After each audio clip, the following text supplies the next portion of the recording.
Assalamu alaikum wa rahmatullahi wa barakatu.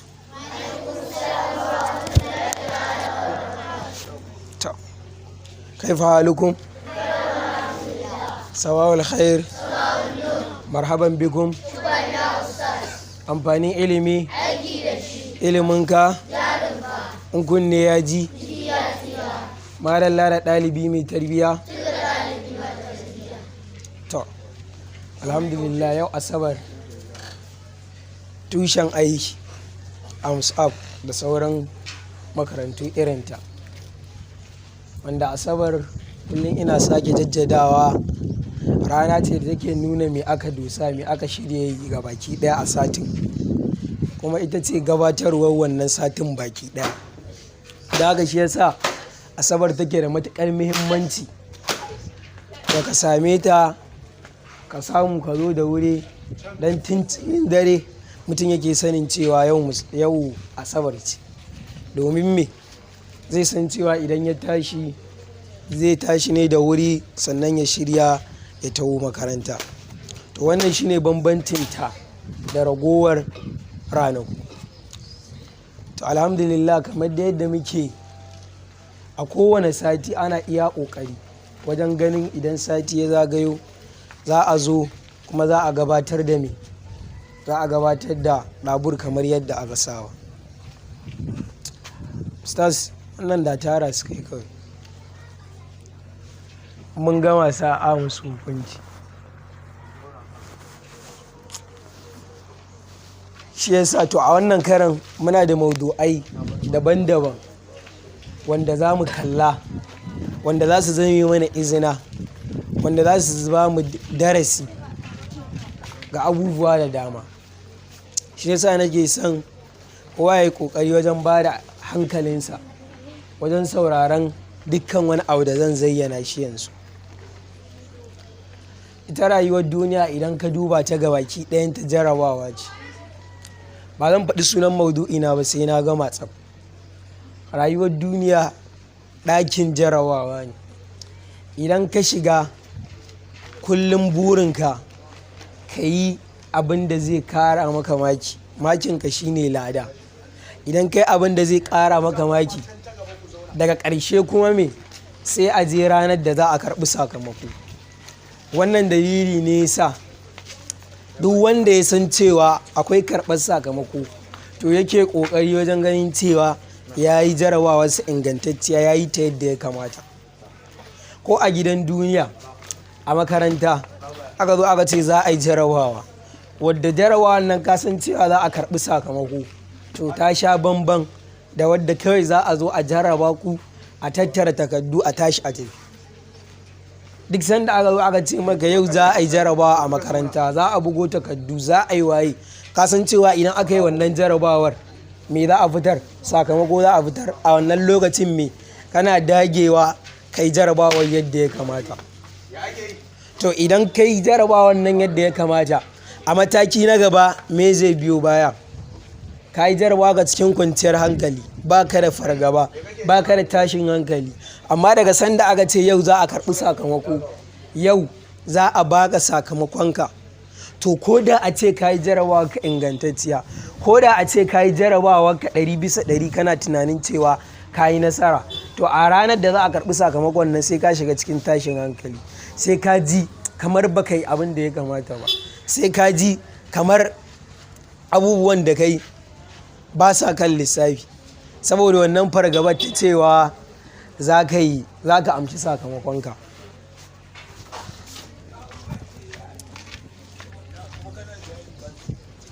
Wane mutum? An turo magwani.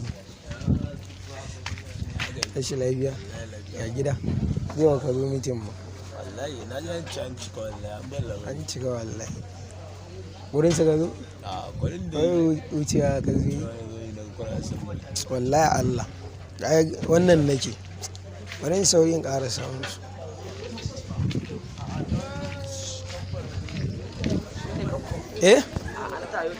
Yanzu yau nan ɗin ai. Yana gama da wannan ne.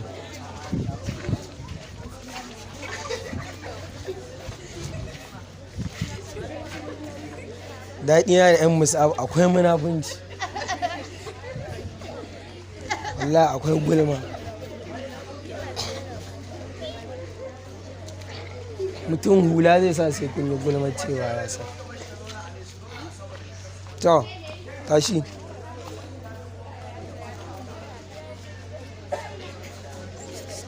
A ake dole je a zauna.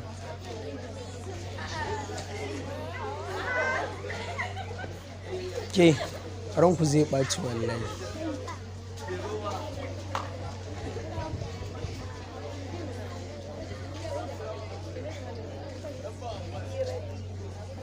Ba shi da waya ba.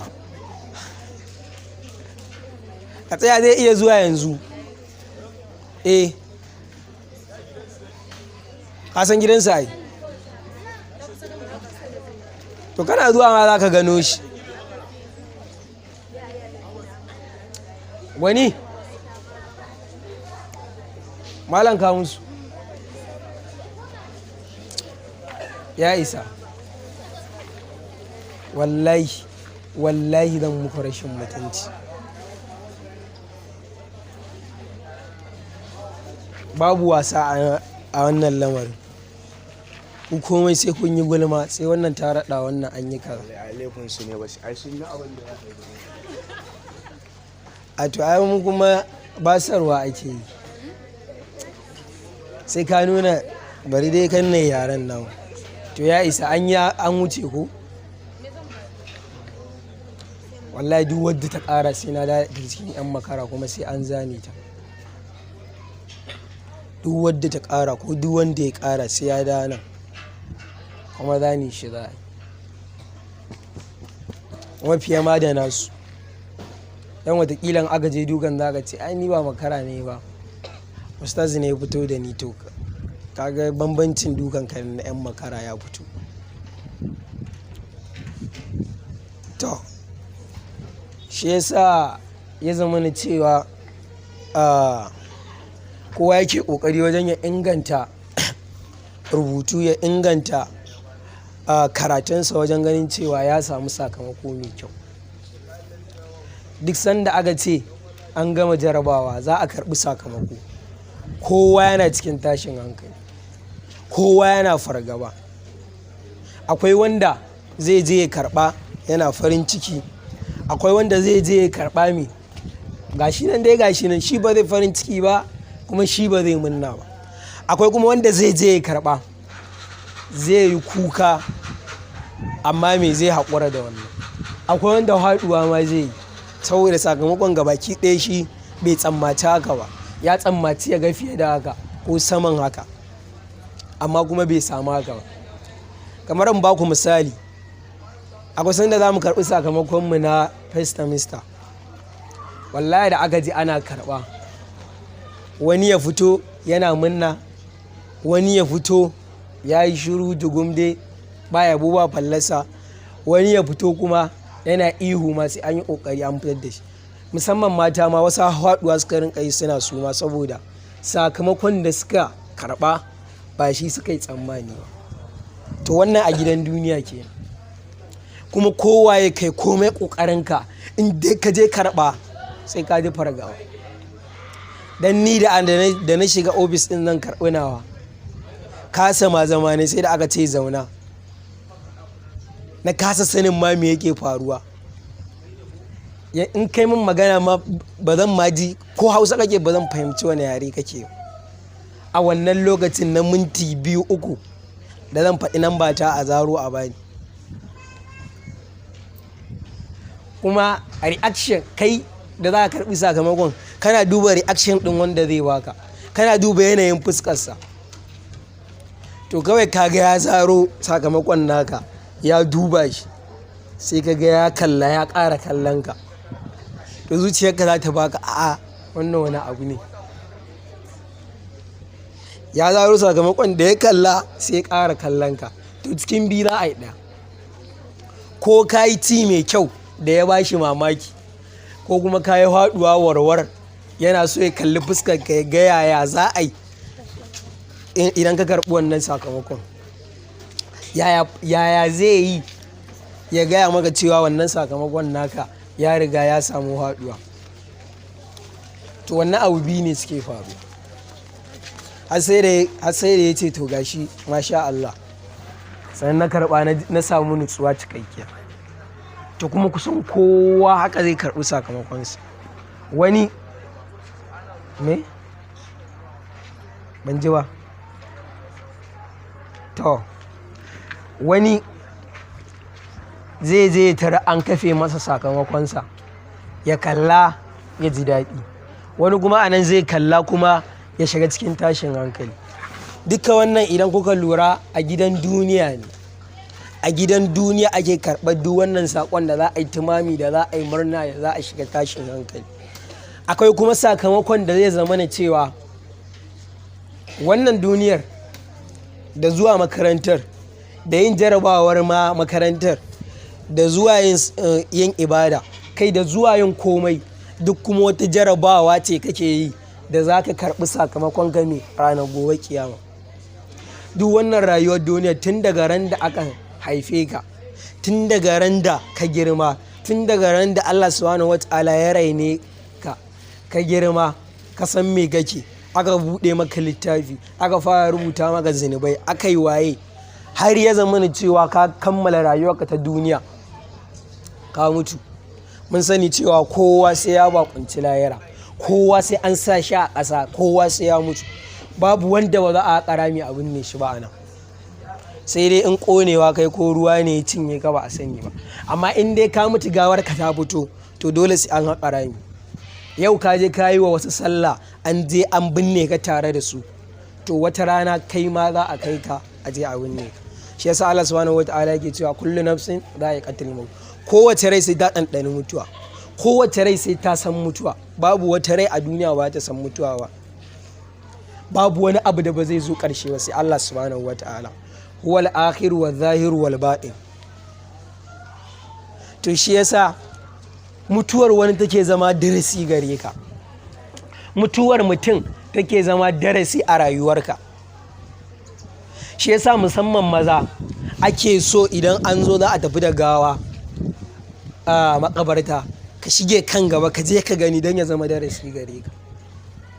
Ka shige can gaba, ka ga yadda za a zaro mutum, ka san shi a gidan duniya, ka san shi yadda yake takawa da ƙarfinsa, ka san shi ɗan gaye ne, amma ka je ka ga an zaro shi, an sa shi a wuri daidai shi,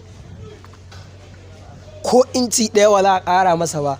Za a saka shi, za a sa tukunya, za a kwaɓa ƙasa, za a yaɗe, kuma za a yi ta ciki da falo, sannan kuma a sa ƙasa a rufe.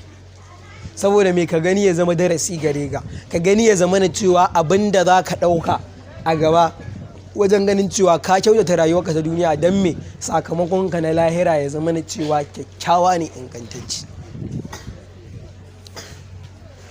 Wannan shi yasa musamman maza yake da kyau idan an zo za a kai ga makabarta, ka yi ƙoƙari ka shige gaba, saboda zuciyarka ta sosu, to ka je ka ƙara sawa ta samu sosuwa yadda ya kamata. Babu wanda ya san cewa ba zai mutu ba, kowa ya san sai ya mutu, amma me, kowa yana fatan ya kyakkyawar ƙarshe, ya kyakkyawan mutuwa. Ka zama na cewa ka mutu a tafarkin da mutane idan suka ji za su ce wane muna masa kyakkyawan zato, wane ko ba a faɗa ba muna fatan rahamar Ubangiji tana tare da shi. Kuma ya zama na cewa mutum ne wanda da ka mutu za a ce kai mun ji takaicin rabuwa da wani, mun ji ɗacin rabuwa da wani tun a gidan duniya. Dama mun sani akwai gidaje ne guda uku, gidan duniya, gidan kabari da gidan lahira, kuma duk sai an yi rayuwa a nan. Ka zo gidan duniya, ka yi rayuwarka da baka fi shekara 20, 30, 40, 50, 60, 70 ba, dama an ce 60 au 70, ka yi ta karansu. To a kabari fa wani zama za ka yi, akwai wasu al'ummai da za a yi a nan gaba, duk sai sun zo sun shafe rayuwarsu ta gidan duniya, kai kuma kana nan a kabari ka shafa shekara ɗaruruwa kafin a yi busa tashin alkiyama, kafin a yi busa ta farko. To kaga wannan yake bayuwa ga cewa duk rayuwar da kai a duniya kaɗan ce a rayuwar da za ka yi a kabari. Idan ka kyautata rayuwar ta duniya, zai zo ya zama na cewa kabarinka ka yi shi ingantacce, sallaka ta azahar za ta zo ta taya ka zama, sallaka ta la'asar, sallaka ta magariba, sallaka ta isha, sallaka ta asuba, duk za su zo su ɗebe maka kewar wannan zaman da za ka yi shi ba tare da kowa ba, wannan zaman da za ka yi shi kai kaɗai. Duk da mun riga mun sani cewa dole kowaye kai sai kabari ya matsa ka, sai ka san cewa ka shiga wani guri na musamman, saboda wannan ya riga ya tabbata. Sahabbai suka tambaya manzon Allah haka ya ce iyani matsa kabarin nan ta kowa da kowa ce. Mun sani za mu sha wahala a cikin kabari, amma muna fatan wahalar mu ta zama sauki, saboda wahalar ta ɗan lokaci ce, da ta riga ta wuce shikenan ana yin busa ta farko za a tashi kiyama. Afuwan, ana yin busa ta farko kowa zai mutu, sannan a sake yin busa kowa ya tashi. Ana tashin nan ina za a nufa, kowa zai yi ƙoƙari wajen ganin ya arce an tafi filin tashin alkiyama. Mutane za su rinka gudu ne kamar wani abu da zai cinye ransu ya biyo su, ba ma kama ba ne, haka ne. Saboda na ɗaya mutane za su taso za su shige gaba, na biyu aljanu, na uku mala'iku, wuta, ruwa, komai zai taho baki ɗaya. Za a yi ta tafiya, ana ta gudu kai, ana ta gudu. Wasu malamai suke kwatanta yanayin gudun da za a yi shi ranar gobe kiyama, gudu ne da idan kana yin sa kafarka sai ta rinka taɓo ƙeyarka. Kai imajin cewa ko a gidan duniya kai gudun da kafarka kawai za ta rinka ƙoƙarin taɓo bayanka, ba zai yiwu ba. Balantana a ce har ƙeyarka, saboda mai tsananin yanayin sauri da tafiyar gudunka. Kai malam, wallahi za ku ban nan gurin. Kai ka kwatanta za ka ga abin bai zo kan hankali ba, kuma kai za ka ga kamar ba za ka iya ba, amma a lokacin za ka yi ba tare da ka sani ba, a lokacin za ka yi ba tare da ka tsara ba, a lokacin za ka yi babu shiri, babu lissafin yin haka. To daga an yi gudun, an je inda ake so. Sauran ku zauna a nan, ke kuma ku dana.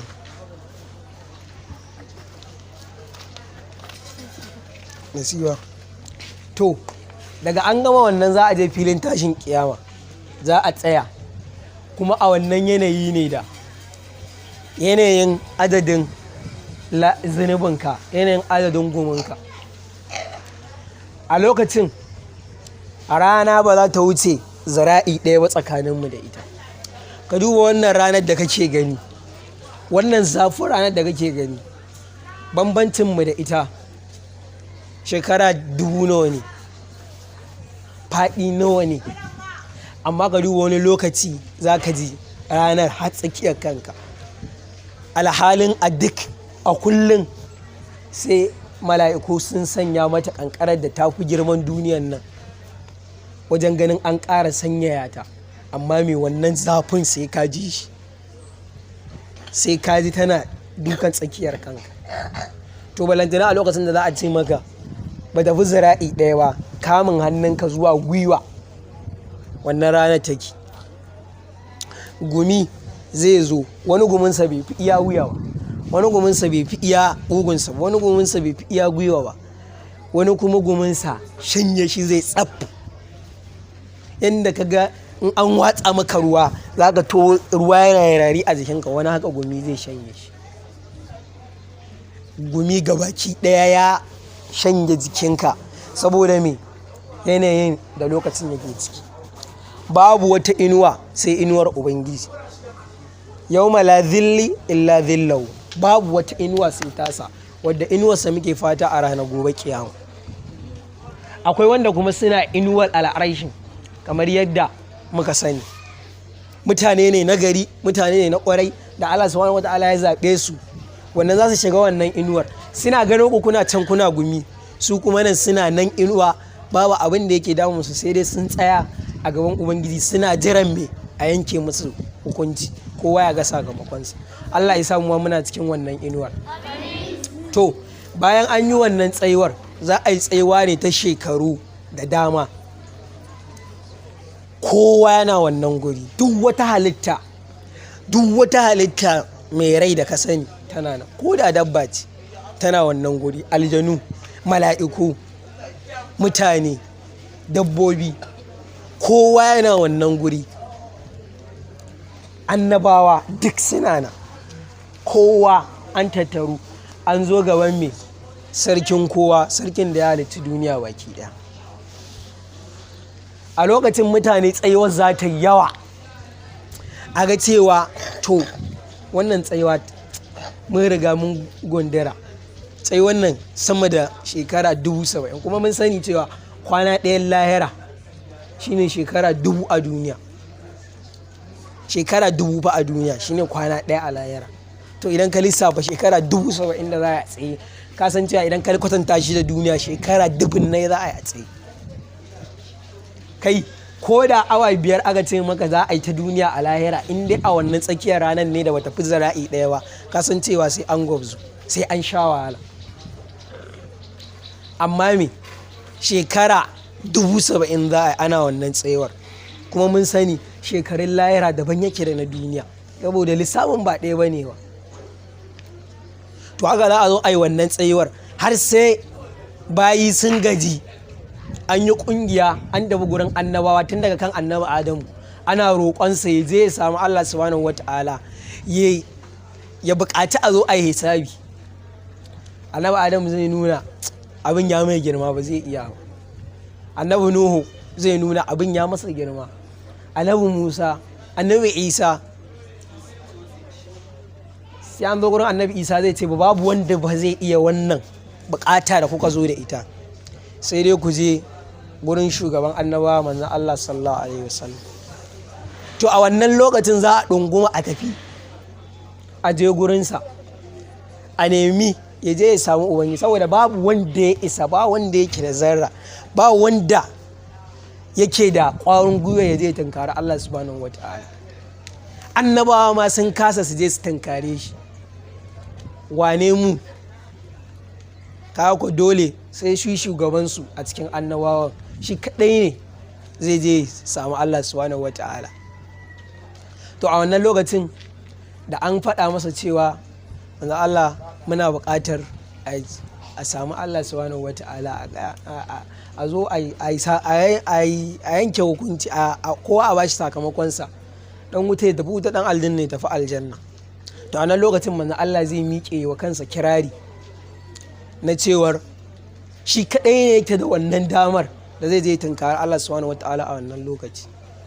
Babu wani maluki da zai je ya tunkare shi da wannan, da bukata irin wannan, face manzo Allah sallallahu alaihi wasallam. To a wannan lokacin manzo Allah zai tashi ya tafi gurin Allah subhanahu wata'ala, ya je ya sujjada.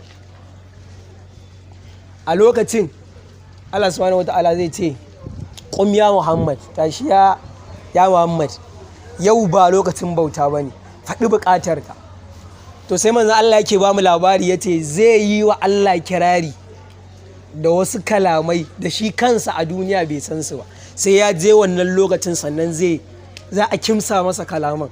Yace babu wani maluki da ya taɓa yaban Allah da waɗannan kalaman, amma shi a wannan lokacin zai yaba Allah, zai masa kirari sosai.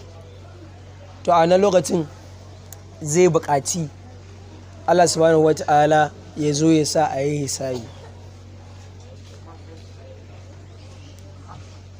Amma kafin na wuce, bari muku wani abu.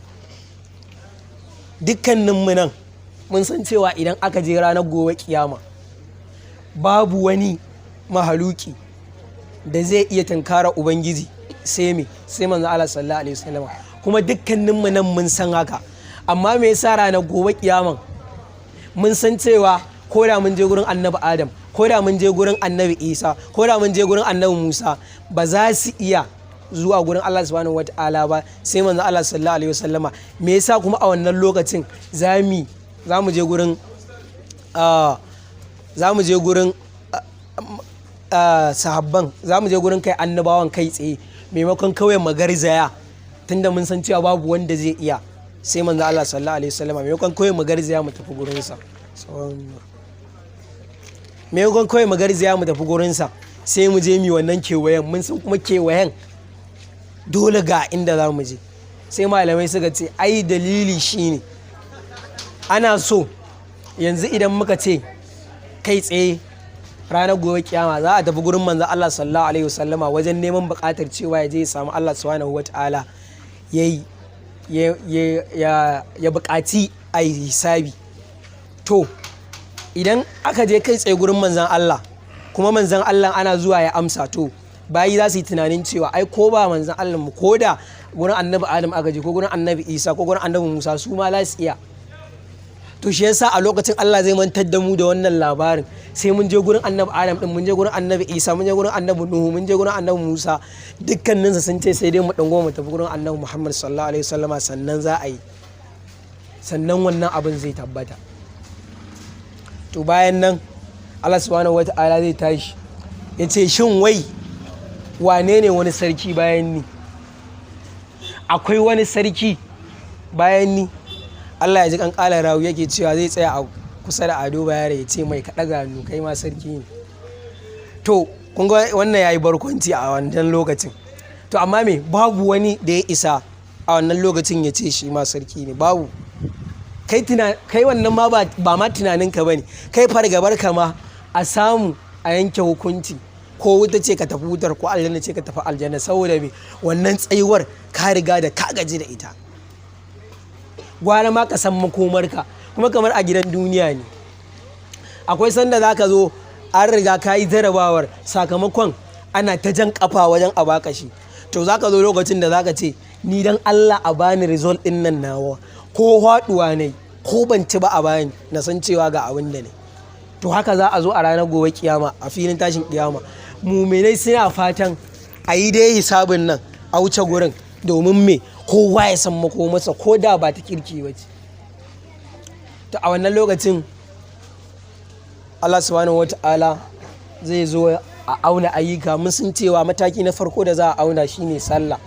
Za a zo a sa ta a mizani ai ta awo ana tattara 'yan aljanna suna aljanna, ana tattara 'yan wuta ana wulla su wuta. Kun san ita aljanna ana duba cewa aljanna za ka yi, to ƙafarka za ka tafi. Kana zuwa za ka shiga aljanna salamun qawlan min rabbir rahim. Amma me idan wuta ce ba cilla ka za a yi, saboda an san cewa aka ce ma ka tafi za ka tsaya nauyin kafa, sai dai a ringa ɗiban ka ana wulla mutum, ana ɗiba ana wulla. Amma ita aljanna fa cikin aminci, cikin annashuwa, cikin farin ciki da ƙauna za a shiga aljanna kai tsaye. Da wannan lokacin bayan an gama 'yan wuta sun tafi wuta, 'yan aljanna sun tafi aljanna, 'yan tuzon la'arafi suna tuzon la'arafi. Daga ƙarshe me za a buƙaci 'yan tuzon la'arafi a da su aljanna. Mun san 'yan tuzon la'arafi shine wanda zunubinsu da ladan su yayi daidai. Sannan me 'yan wuta ma a wannan lokacin yau 27. To a wannan lokacin manzo Allah sallallahu alaihi wasallama zai yi ceto, sannan Qur'ani zai yi ceto, sai alhambayi za su yi ceto, mutane da dama dai da muka sani a tarihi za su yi ceto. Wani ma ya shiga wuta amma za a ceto shi. Kai ma watakila idan ka yi wani aiki na gari za a baka dama ka yi ceto, ka ceci abokananka, 'yan uwanka da sauransu. Ya danganta da irin falalar da kake da ita a gurin Ubangiji subhanahu wata'ala. Babu wani maluki da zai yi ceto ba wanda Allah subhanahu wata'ala ya yarje masa ba. Naka babu wata propaganda da wani shehu zai zo a doron duniya ya nuna maka cewa zai cece ka ranar kiyama, ko kuma ya ce zai baka aljanna tun a gidan duniya. Babu wannan. Da a ce yau za a turo da saƙo a ce kai Abdurrahman an baka aljanna, to kai tsaye gida zan tafi in ta bacci. Idan ina buƙatar kuɗi zan hau kan hanya in ɗaga bindiga ta in karɓi na wanda nake son in karɓa in koma gida in yi bishashata. Babu wani zuwa makaranta, babu wani yin sallah, babu wani yin azumi, na kammala su daga wannan lokaci. Babu wani neman kuɗi ta hanya mara kyau za a je a nema.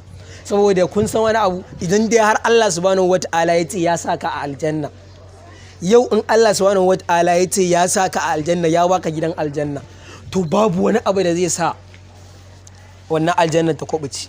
In dai Allah ya baka to ya baka, in dai aljanna ce. Amma Allah zai iya cewa ya sa ka a wuta, to daga baya kuma kai wani abu na gari, sai kuma a canza wannan wutar ta zama da cewa ta zama aljanna. Shi yasa a wannan lokaci bayan an gama duk masu ceto sun yi ceto, an shiga gidan aljanna. To a gidan aljanna kuma rayuwa ce ta me har abada.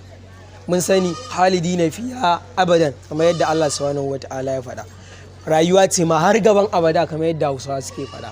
To abu na ƙarshe da zan ƙara shine, idan an shiga aljanna akwai wani bukata, kuma akwai wani abu da zai faru, shi kuma ya fi aljannar daɗi. Allah subhanahu wata'ala da kansa zai tambayi bayinsa, shin kun san wani abu da zai faru yanzu wanda ya fi aljannar daɗi? Sai to ya Ubangiji, wani abu ne ya fi aljanna daɗi? Wani abu ne ya fi kasancewar mu a cikin ni'iman nan? Idan ina son mangwaro, ina faɗan sunansa zai zo. In so nake in ji na ƙoshi da shi, kawai sai dai in ji. In so nake in ci, sai dai in ci.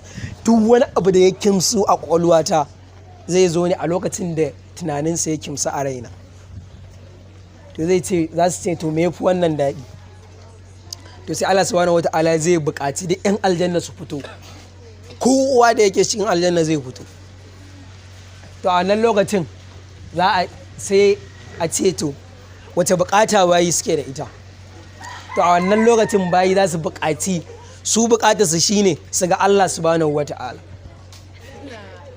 To shi kuma Allah subhanahu wata'ala a wannan lokacin zai yaye hijabin da ya rufe shi, zai yaye shi tsaf, bayan dukka waɗanda suke cikin aljanna, bayi dukka da suke cikin aljanna.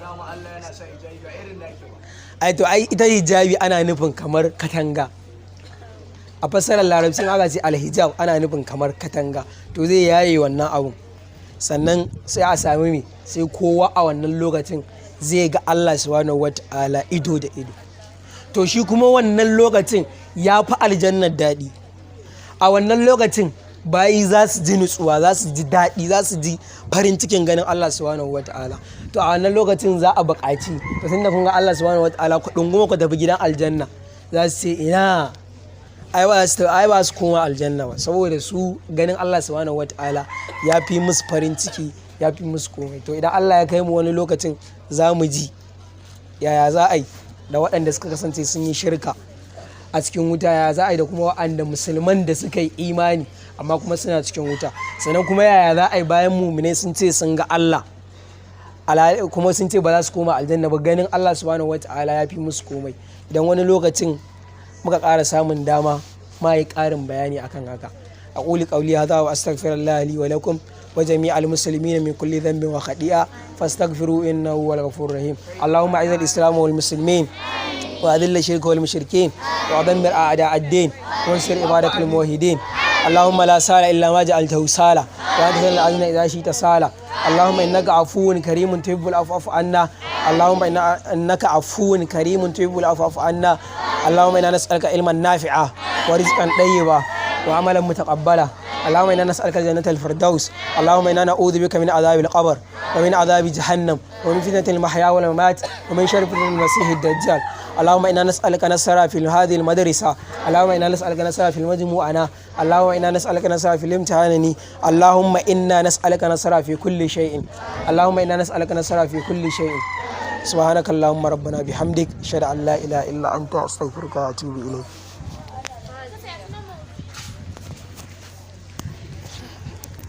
Sakamako